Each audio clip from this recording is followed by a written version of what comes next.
Hello বন্ধুরা, welcome back to দীপসার ছোট্ট জগৎ। আশা করি তোমরা সবাই ভালো আছো।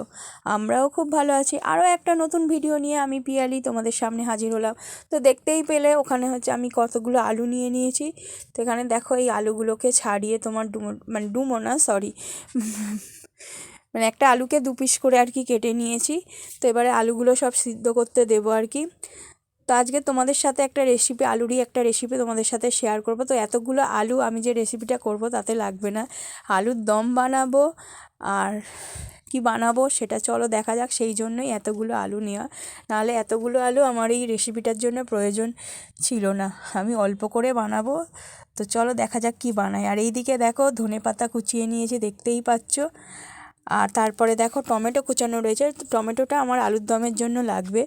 তো আলুর দমের রেসিপি আর তোমাদের সাথে আগে শেয়ার করেছি বলে আর শেয়ার করব না। তো আজকে চলো দেখা যাক কি বানাই। তো এই দেখো আমার যে কটা আলু লাগবে, আলু সেদ্ধ করে নিয়ে আমি আলুগুলোকে ঠান্ডা করতে দিয়ে দিয়েছি। তো গরম বলে একটু চামচ দিয়ে ভালো করে হচ্ছে আলুগুলোকে আর কি তোমার মেখে নিচ্ছি। এরপরে দেখো একটু ঠান্ডা হয়ে গেছে। তো এবারে হাত দিয়ে মাখবো। তো হাত দিয়ে মাখার আগে আমি হাতটাকে ভালো করে ধুয়ে নিয়েছি। তো আলুগুলোকে চটকাচ্ছি, দেখতেই পাচ্ছ। আশা করি কেউ কেউ বুঝতে পারছো যে কি বানাবো, বা থাম্বনেল দেখেও বুঝে গেছো। হ্যাঁ, আজকের বানাবো আলুর পরোটা। তো আলুর পরোটার জন্য আমার সামান্য পরিমাণ আলুর প্রয়োজন ছিল, আমি অল্প কটা বানাবো। কিন্তু আর তার সাথে যেহেতু আলুর দম বানাবো বলে অতগুলো আলু আমার লেগেছে, অতগুলো আলু আর কি ছাড়িয়েছি। তো একদম পুর ভরার ঝামেলা ছাড়াই আজকে তোমাদের সাথে আমি এই আলুর রেসিপিটা শেয়ার করব। আলুর পরোটার আর কি রেসিপিটা কোনো রকম পুর ভরতে হবে না, কিছুই নয়, একদম সিম্পল আমরা যেভাবে করি ঝটপট। এর থেকে তাড়াতাড়ি আমার মনে হয় না আর কোনোভাবে করা যাবে। তো দেখতেই আলুটাকে প্রথমে হচ্ছে মেখে নিয়েছি, তারপরে তাতে নুন আর এই দেখো গরম মশলা দিয়ে দিচ্ছি। আমি এটা নিরামিষভাবে বানাবো। তোমরা যদি আমিষ আর কি বানাতে চাও তো পেঁয়াজ কুচি দিতে পারো। আমি যেহেতু নিরামিষভাবে বানাবো বলে আমি আর পেঁয়াজ কুচি এখানে দিইনি। কোনো রকম ঝামেলা ছাড়াই নিরামিষ আলুর পরোটাও খুব ভালো লাগে, বানিয়ে দেখবে। তো এই দেখো নুন গরম মশলা সব কিছু দিয়ে তোমার হচ্ছে ভালো করে আলুটাকে মেখে নিচ্ছি। আর দিয়েছি তোমার সামান্য পরিমাণে আর কি কাশ্মীরি লঙ্কার গুঁড়ো, কালারটা একটু যাতে লালচে লালচে হয় বলে। তোমরা চাইলে লঙ্কার কুচিও দিতে পারো, যেহেতু দীপসা খাবে বলে আমি আর লঙ্কার কুচি দিইনি। লঙ্কার কুচি দিলে একটু ঝাল ঝাল হয়, খেতে ভালো লাগে। এইসব জিনিস তো একটু ঝাল ঝাল ভালোই লাগে আশা করি। তো দীপসা খাবে বলে আমি আর লঙ্কার কুচিটা দিইনি, তোমরা লঙ্কার কুচি দিয়ে দেবে। তো এই দেখো ভালো করে আলুটাকে হচ্ছে চটকে নিচ্ছি।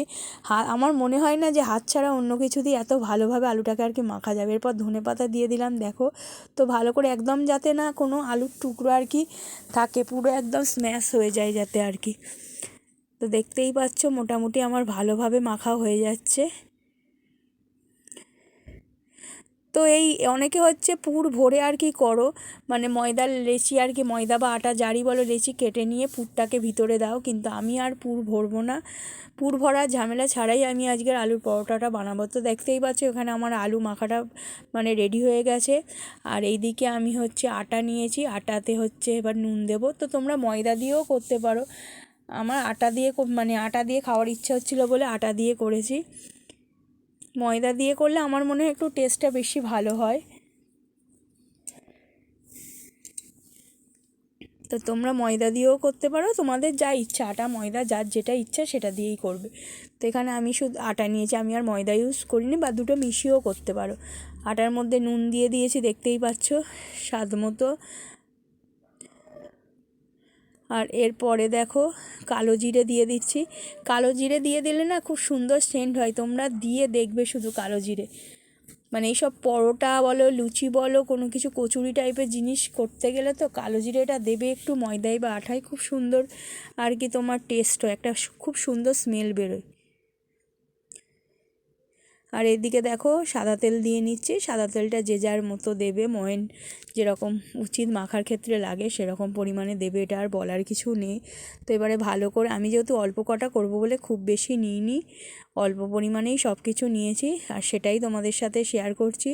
তো আটাটাকে ভালো করে মেখে নিয়েছি দেখো। এবারে এই আলুর যে মাখাটা আর কি রেখেছিলাম, সেই মাখাটা এর মধ্যে আটার মধ্যে দিয়ে দিচ্ছি। এবার এর সাথে ভালো করে চটকাবো। প্রথমে কিন্তু কেউ জল ইউজ করবে না, কারণ কতটা কি আলুটা মাখলে, কারণ আলু থেকে জল বেরোয় সবাই জানো। তো কতটা কি জল লাগে মানে মাখাটা কীরকম হয় দেখা যাক, তারপরে বুঝে সুঝে জল দেবে। কারণ বেশি পাতলা হয়ে গেলে আলু এমনি একটু মানে কি বলবো হাতে লেগে যায়, একটু গায়ে গায়ে আর কি, ধ্যাসকা টাইপের যেটা আমরা বলি চলতি ভাষায় আর কি। তো সেই জন্য একটু বুঝে সুঝে দেখে তারপরে একটু জল দেবে। তো এখানে দেখো ভালো করে আমি হচ্ছে আটাটাকে আলুর ওই ডোটার সাথে মেখে নিয়েছি। তো আমার এখানে মোটামুটি মণ্ড তৈরি হয়ে গেছে। আমার এখানে সামান্য পরিমাণ জল লেগেছিলো, দেখতেই পাচ্ছ কি সুন্দর নরম নরম মাখাটা হয়েছে। দেখো এই যে হাত দিচ্ছি তোমরা বুঝতে পারছো, এই রকম মাখবে, খুব বেশি শক্তও হবে না, খুব বেশি নরমও হবে না। তোমরা পারলে কিছুক্ষণ রেখে দেবে চাপা দিয়ে, আমি আর রাখিনি, আমি একেবারে মেখেই করা শুরু করে দিয়েছিলাম, কারণ আমার এমনিই দেরি হয়ে গেছিলো অনেকটাই। তো মাখাটা দেখতেই পাচ্ছ কি সুন্দর হয়েছে, একদম বেশ মানে নিজেরই আর কি মেখে খুব ভালো লাগছিলো। এরপর তোমরা হচ্ছে মানে যেরকম রুটির লেচি কাটো সেরকম লেচি কেটে নেবে। আমার এখানে দেখতেই পাচ্ছ 7 পিসের মতো হয়েছে, কারণ আমাদের সব একটা দুটো করে খেলেই পেট ভরে যায়, ওই জন্য আর বেশি প্রয়োজন পড়ে না। এখানে দেখতেই পাচ্ছ আমি মানে আটার আর কি আটা যেভাবে রুটি আর কি লেচি কাটা হয় সেইভাবে লেচি কেটে নিয়েছি। এরপর দেখো আটা দিয়েই বেলে নিচ্ছি। যদি কেউ মনে করো ময়দা দিয়ে করলে তারা তেল দিয়েও বেলতে পারো, কিন্তু আমার মতে মনে হয় একটু ময়দা বা আটা ছড়িয়ে নিয়ে সেইভাবে বেললেই সুবিধে, তাতে তোমার মানে আটকে যাবে না। এইভাবে দেখো বেলে নিচ্ছি, পরপর এইভাবেই সবগুলো বেলে নেবো। তো এখানে আমার ফার্স্ট বেলা কমপ্লিট, দেখতেই পাচ্ছ এই যে ফার্স্ট আমার হচ্ছে হয়ে গেছে বেলা। এরপরে আমি হচ্ছে সেকেন্ডটার দিকে যাচ্ছি। তো মোটামুটি যতটা পেরেছি গোল করার চেষ্টা করেছি, দেখো দেখতেই পাচ্ছ। তো এবারে সেকেন্ডটা বেলবো, দেখো এইভাবে সবগুলোই আর কি বেলে নেবো, তোমাদের একটু দেখিয়ে দিচ্ছি। দেখতেই পাচ্ছ খুব সুন্দরভাবে ঘুরছে। দেখো আটা দিয়ে মাখলে বা ময়দা দিয়ে মাখলে এটাই সুবিধা, তোমার আটকায় না কোথাও, আর তেল দিয়ে বেললে তোমার একটু আটকে যাওয়ার সম্ভাবনা থাকে।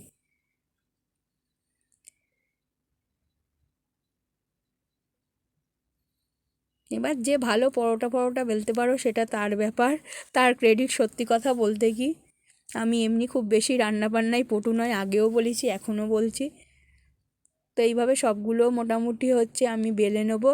নেওয়ার পর এবারে চলে এলাম, দেখো চাটু বসিয়েছি, চাটুতে সাদা তেল দিয়েছি। তো এবার সাদা তেলটা ভালো করে চাটুতে লাগিয়ে নেবো আর কি। ভাজাভুজি এই সবগুলো না মা ভালো করে। তো এত দূর অবধি মোটামুটি আমার কাজ কমপ্লিট হয়ে গেছে, এবারে মা ভাজবে আর কি।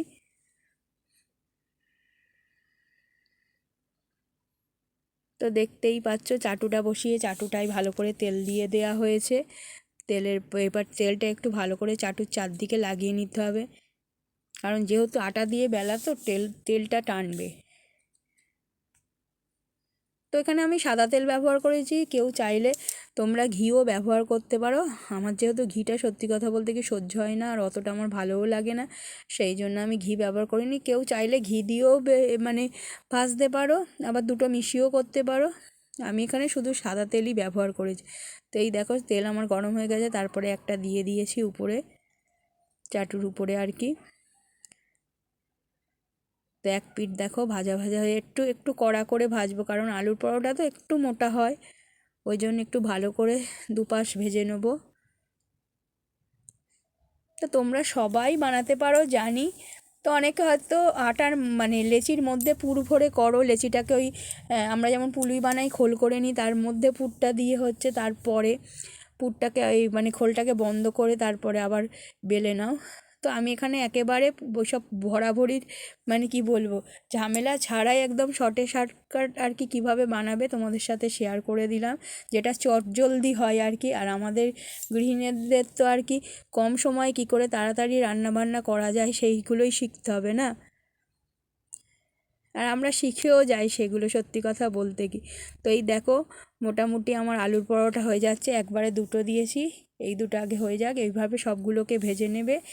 এইগুলো আবার সসের সাথেই খুব ভালো লাগে, আমার তো সস দিয়েই ভালো লাগে, আমার আর আলুর দমের প্রয়োজন হয়নি, তো আমি সস দিয়েই মোটামুটি খেয়ে নিয়েছি। তো যারা নতুন চ্যানেলটাকে দেখছো অবশ্যই চ্যানেলটাকে সাবস্ক্রাইব করো, লাইক শেয়ার কমেন্ট করো, এইভাবে পাশে থেকেও ভালোবাসা দিয়ে যেও, আর কেউ স্কিপ করে ভিডিওটা মানে দেখো না। এতক্ষণ সাথে থাকার জন্য থ্যাংক ইউ।